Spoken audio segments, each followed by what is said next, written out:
તો ભાવનગર શહેર અને જિલ્લામાં શાકભાજીના ભાવ આસમાને પહોંચ્યા છે, જેમાં શાક માર્કેટમાં લીલું શાકભાજી 80 રૂપિયાથી લઈને 120 રૂપિયા પ્રતિ કિલોએ વેચાઈ રહ્યું છે। શાકભાજીના ભાવ અંગેની વાત કરીએ તો ટામેટા 90, ભીંડા 100, ગુવાર 120, દૂધી 100, રીંગણા 90 પ્રતિ કિલોએ વેચાઈ રહ્યા છે। ત્યારે હાલ ચોમાસાની સિઝન શરૂ છે, તેવામાં લીલા શાકભાજીના ભાવ આસમાને જતા સામાન્ય અને મધ્યમ વર્ગના લોકોના બજેટ પર અસર પડી રહી છે।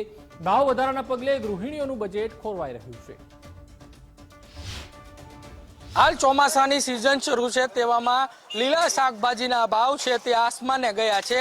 હાલ ભાવનગરની બજારમાં તમામ જે લીલા શાકભાજી છે તે ચોક્કસથી મોંઘા જોવા મળી રહ્યા છે, જેમાં ટામેટા હોય, રીંગણા હોય, તુરિયા હોય, ગુવાર હોય, આ તમામ જે લીલા શાકભાજી છે તેના ભાવ 100 રૂપિયાથી લઈ અને 130 રૂપિયા જેવો ભાવ થઈ જતા ભાવનગરની જે ગૃહિણીઓ છે તેનું બજેટ ચોક્કસથી અહીંયા ખોરવાયું છે। આપણી સાથે ભાવનગરની ગૃહિણીઓ છે, એમની સાથે વાત કરવાનો પ્રયત્ન કરશું।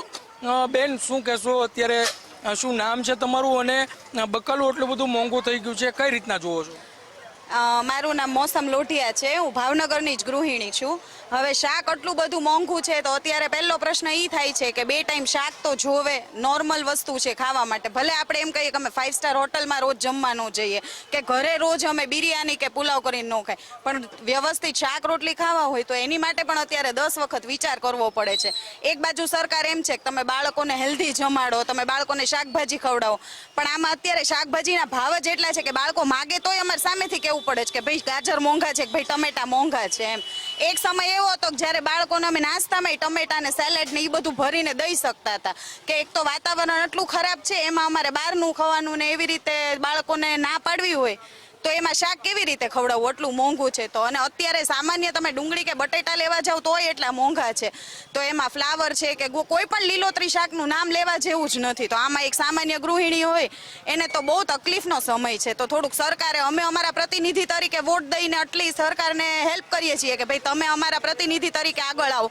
શાકભાજી હોય કે ગમે એ હોય તમે અમને સપોર્ટ કરો। એ માટે અમે ગમે એવું અમારે કામ હોય ઘરમાં એ બધું એડજસ્ટ કરીને અમે વોટ કરવા જઈએ અને અમને સામે આ વસ્તુ મળે છે કે અમને વ્યવસ્થિત નથી શાકભાજી મળતું, નથી કોઈ બીજી ફેસિલિટી। અને અત્યારે ચોમાસું છે, ભરપૂર વરસાદ છે, ન હોય તોય બરોબર છે કે વરસાદ નથી ને શાકભાજી મોંઘું છે, પણ અત્યારે તો સૌથી સસ્તું હોવું જોઈએ। એની બદલે અત્યારે તો આપણે ઢોરને 2 ટમેટા ન નાખી શકીએ। એટલી ખૂબ જે કહી શકાય કે ગૃહિણીની વેદના સામે આવી છે। અત્યારે રનિંગ અત્યારે 20 રૂપિયાના 250 રીંગણા આપે છે, એ વાજબી ભાવ કહેવાય, કારણ કે એ લોકોને અત્યારે લાવવાનું ખરાબો નીકળે, ખરાબ એટલે એ પ્રમાણે એના ભાવ તો હોય જ તે, મજૂરી ખર્ચ કાઢે બધું। પણ સામાન્ય વર્ગના લોકોનું પણ બજેટ ખોરવાતું હોય, તમારા ઉપરથી આ મોંઘું આવતું હોય છે, કઈ રીતના જોવો છો? કેમ કે ઘરાગીમાં ફેર પડ્યો છે। ઘરાકીમાં તો ફેર, પણ અત્યારે વધારે પડતો કઠોળનો ઉપયોગ વધારે થાય, કઠોળ ખાઈએ એટલે શાકભાજીનો ઉપયોગ ઓછો થાય।